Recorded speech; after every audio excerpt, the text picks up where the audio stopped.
नमस्कार, कैसे आप लोग। मेरा नाम राज और कोऑपरेटिव सोसाइटीज के act, bylaws, rules, regulations, policies, notifications, अलग अलग जजमेंट्स को, ऑर्डर्स को हम डिस्कस किया करते हैं। आज हमारे पास में एक बहुत ऐसे ही इम्पोर्टेंट जजमेंट है, इम्पोर्टेंट ऑर्डर को हम डिस्कस करेंगे ऑनरेबल बॉम्बे हाई कोर्ट का। क्या जब रीडेवलपमेंट होता है, कुछ मेंबर्स अगर नहीं चाहे, जिनके डिसेंटिंग नोट्स है या जिनकी इच्छा नहीं है कि रीडेवलपमेंट के लिए जाए या उनकी एडिशनल डिमांड है, और maximum majority of the members जब चाहे, उनकी कंसेंट हो, जनरल बॉडी में पास हो गया हो, तो रीडेवलपमेंट को क्या फिर भी हॉल्ट किया जा सकता है, रोका जा सकता है, स्टॉल किया जा सकता है इसी को। और क्या ऑनरेबल कोर्ट्स के पास में ये राइट्स है कि ऐसे मेंबर्स जो डिसेंटिंग जिनका है, जिनकी इच्छा नहीं है रीडेवलपमेंट नहीं हो, जब तक इनकी डिमांड्स पूरी नहीं हो जाए, तो ऐसे केसेस में क्या रीडेवलपमेंट का प्रोसेस रुकेगा, और ऐसे केसेस में ही क्या कोर्ट के पास में ये राइट्स है कि इन मेंबर्स से फोर्सिबली उनके कंसेंट के सिग्नेचर लिया जा सके और उनका एविक्शन भी, मतलब उनको वहां से निकाला भी जा सके। तो इसी को आज हम डिस्कस करने की कोशिश करेंगे। तो हमारे पास में एक बहुत इंपॉर्टेंट जजमेंट है, एक ऑर्डर है। तो ये मैटर क्या है?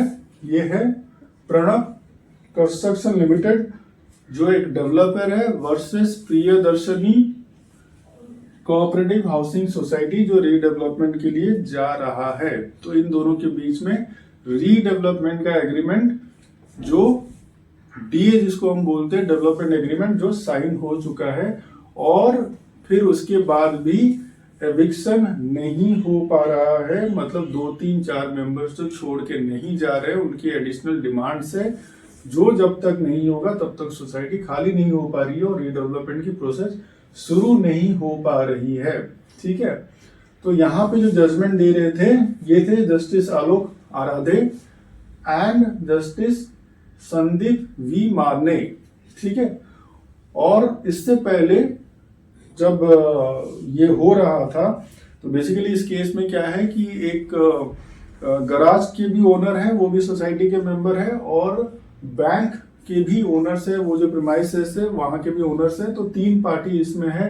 तो ये तीनों के ऑब्जेक्शन थे। इनका ऐसा कहना था कि इनके साथ भेदभाव किया गया है। जो रेसिडेंशियल मेंबर्स जो हैं उनको ज्यादा एरिया मिल गया है, और ये जो कमर्शियल यूज जो कर रहे हैं, इनके पास जो गराज है, इनके पास में जो बैंक है, ये जो प्रीमाइसेस है, इनको जो मिल रहा है एरिया रीडेवलपमेंट से, वो इनको कंपैरेटिवली कम मिल रहा है। तो इनको ज्यादा दिया जाए, और इसको छोड़ के ये जो रीडेवलपमेंट का प्रोसेस हो रहा है, इसमें टेंडर की जैसी प्रोसेस फॉलो होनी चाहिए, ऐसे होने के बाद ये अवॉर्ड नहीं किया गया है। तो इनका ऐसे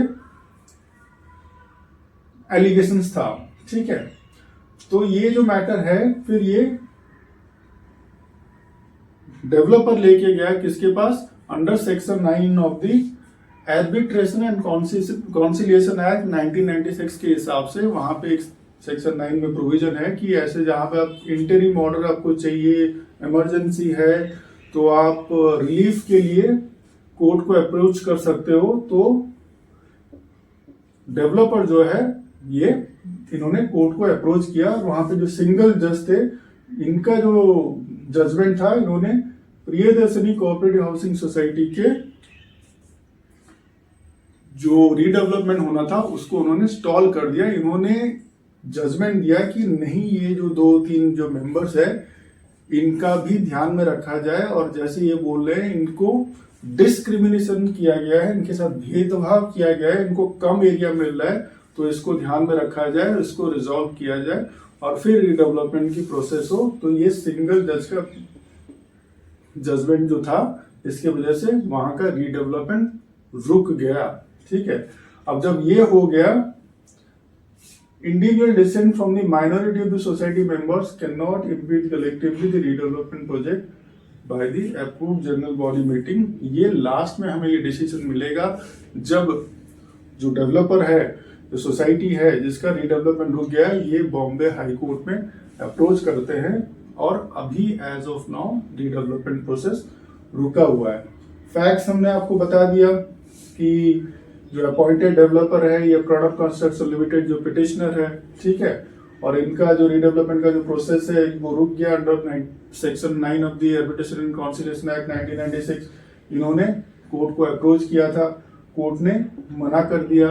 कोर्ट किनके सपोर्ट में जजमेंट देती है? जो 2 से 3 मेंबर्स जो हैं, जिनके गराज है, जिनके बैंक है, ठीक है। और फाइनली जब ये कोर्ट में अभी बॉम्बे हाई कोर्ट में अप्रोच करते हैं, तो बॉम्बे हाई कोर्ट का कहना है कि देखो भाई साहब, तुमको इन्होंने जो ऑब्जर्व किया, देखो तुमको तो जैसे कि डेवलपमेंट एग्रीमेंट के अंदर में जो उसमें क्लॉजेस है, जो उसमें प्रोविजंस है, उसके हिसाब से तुमको परमानेंट ऑल्टरनेट अरेंजमेंट करके रहने के लिए दिया गया है, उसमें कोई तकलीफ नहीं है, ठीक है। और ये भी वहां पे बात हुई, जब कोर्ट में गए, ये वहां पे बात हुई कि ये disputes regarding the extent of the area to be allotted to the individual members could not be adjudicated under section 9 of the Arbitration and Conciliation Act 1996। ये इनका कहना था, किसके? ऑपरेंट का। तो इस पर कोई लेना देना नहीं है, इसलिए जो डेवलपर है उसका हमने इसको खारिज कर दिया, ठीक है। और the society had hand over the redevelopment rights to developer without inviting tenders. ये ओपोनेंट का जो वकील था उसका कहना था, उनकी पार्टी का ये कहना है। अब इसमें कोर्ट को 2 चीज देखनी थी। पहला चीज, ये सोसाइटी के मेंबर्स के बीच का मामला है, जिसकी वजह से क्या इंटरिम रिलीफ दिया नहीं जा सकता है, और ये जो डेवलपमेंट एग्रीमेंट में जो साइन जो बीच में जो हुआ है डेवलपर के एंड सोसाइटी के बीच में, और इसमें क्या इसके राइट्स ज्यादा हैं किसके ऊपर? मेंबर्स के इंडिविजुअल राइट्स के ऊपर, प्रोप्राइटरी राइट्स के ऊपर, और उसकी वजह से क्या मेंबर्स, ऐसे इंडिविजुअल मेंबर्स क्या ऑब्जेक्शन नहीं ले सकते हैं? ये इनके पास में एक पहला मैटर था कि इसको पहले सॉल्व किया जाए, और फिर दूसरा देखा जाए कि ये जो dispute between the members of the society about the entitlement flowing out of the redevelopment can be ground for court not making the interim orders। कैसा हो सकता है? क्या कोर्ट क्यों section 9 of the arbitration and conciliation act 1996 की जब ये provision दिया गया है कि अर्जेंट रिलीफ वगैरह प्रोवाइड किया जा सकता है, क्या इसमें नहीं दिया जा सकता है? ये दोनों चीज कोर्ट के सामने अभी क्वेश्चन था, और कोर्ट इसको अभी इस तरीके से सॉल्व कर रही है। तो कोर्ट का तो यहाँ पे क्या है कि एक बार, अब कोर्ट का ये मानना है, कोर्ट का ये कहना है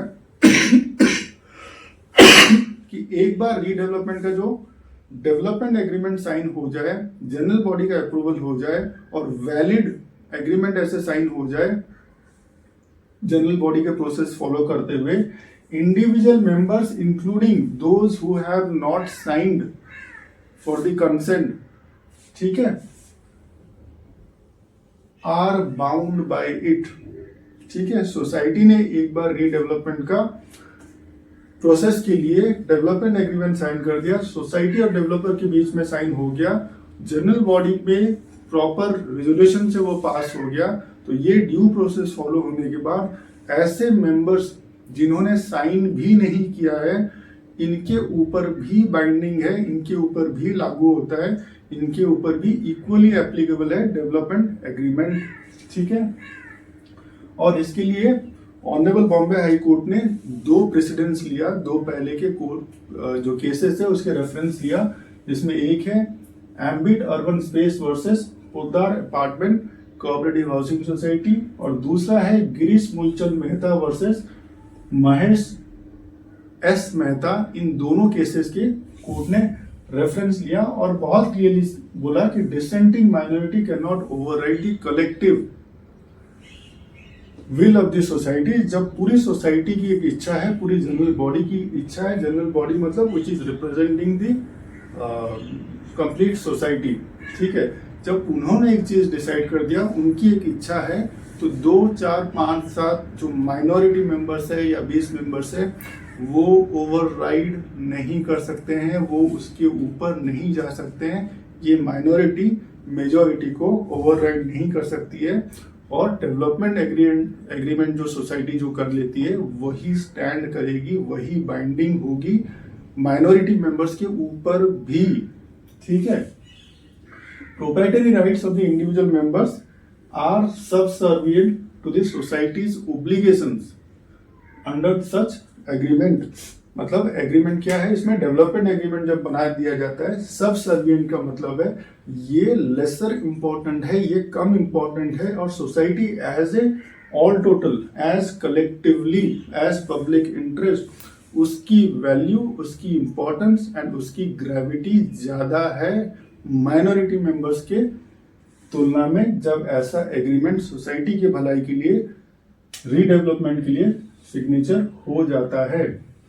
so individual members rights are subordinate to, जैसे सीनियर जूनियर होता है तो आपका थोड़ा पीछे रह जाएगा, और ये इसकी मान्यता ज्यादा रहेगी, subordinate to societies obligation arising out of development agreement. ठीक है, under section 9 of the Arbitration and Conciliation Act 1996, it has authority to direct eviction of uncooperative members जो कोऑपरेट नहीं कर रहे हैं रीडेवलपमेंट के प्रोसेस में, as per the development agreement जो सोसाइटी और डेवलपर के बीच में हो जाता है। तो सेक्शन 9 के हिसाब से आप उसे खाली करा सकते हो। जो सिंगल बेंच का जो जज थे उन्होंने जो नहीं कराया, तो ये जो डिस्क्रिमिनेशन की जो बात हो रही है in the allotment of the additional area, ठीक है, कि हमको नहीं मिला, हमको कम मिला, हम गराज वाले हैं, हम बैंक वाले हैं, और जो रेसिडेंशियल है जिनके फ्लैट्स हैं उनको, अपार्टमेंट्स हैं उनको ज़्यादा मिल गया है और हमको कम मिला है। तो ये जो सोसाइटी और मेंबर्स के बीच का इश्यू है, तो ये कहाँ जाएगा, ये तो जाएगा कोऑपरेटिव कोर्ट में जाना चाहिए, या फिर आपको अगर तकलीफ है तो आप सिविल कोर्ट में चला जाओ। बट इसके वजह से आप पूरी सोसाइटी का रीडेवलपमेंट का प्रोसेस नहीं रोक सकते हो, एज पर दी डेवलपमेंट एग्रीमेंट जो है सोसाइटी और डेवलपर के बीच में हो गया। तो ये इंट्रा सोसाइटी मैटर्स के लिए, डिस्प्यूट्स के लिए आप इस प्रोसेस को नहीं रोक सकते हो। ठीक है, और सिंगल जज ने जो एक्सरसाइज नहीं किया हुआ था, ये इररिलेवेंट उनकी कंसिडरेशन थी कि डेवलपर का कोई रोल नहीं है in the distribution of the, actually developer का कोई रोल भी नहीं है जहाँ पे, क्योंकि ये तो मैटर किसका है, ये सोसाइटी का मैटर है। ठीक है, और सिंगल जज exercise irrelevant consideration as the developer has no role in distribution of the area और additional area between the members, actually नहीं है। सो कोर्ट ने क्या फाइनली ऑर्डर पास किया, देखो भाई साहब, ये रीडेवलपमेंट का ये जो प्रोसेस है ये तो होगा, डेवलपमेंट एग्रीमेंट तो साइन हो चुका है, ठीक है, और आप जो डिसेंडिंग मेंबर्स जो हो, जो माइनॉरिटी मेंबर्स हो, आप इस प्रोसेस को रोक नहीं सकते हो। तो जल्दी से जल्दी सबसे पहला काम है, जो सिंगल बेंच जज ने जो ऑर्डर दिया था या सिंगल जज ने जो ऑर्डर दिया था, पहले तो इसको हम खारिज करते हैं। ठीक है, वो जजमेंट को और उस ऑर्डर को पहले हम खारिज करते हैं। ठीक है, उसको सेट असाइड करने के बाद जो रेस्पोंडेंट है, अब रेस्पोंडेंट इसमें कौन कौन है, इसमें रेस्पोंडेंट है वो 3 पार्टीज, या वो गैराज वाले, वो बैंक वाले जिन्होंने कंसेंट नहीं दिया हुआ है रीडेवलपमेंट को, और प्रोसेस स्टॉल हो गया है किसके बेस पे, जहाँ पे सिंगल जज के जो जजमेंट आया हुआ था, उसके ऑर्डर आए हुए थे, उनके बेस पे।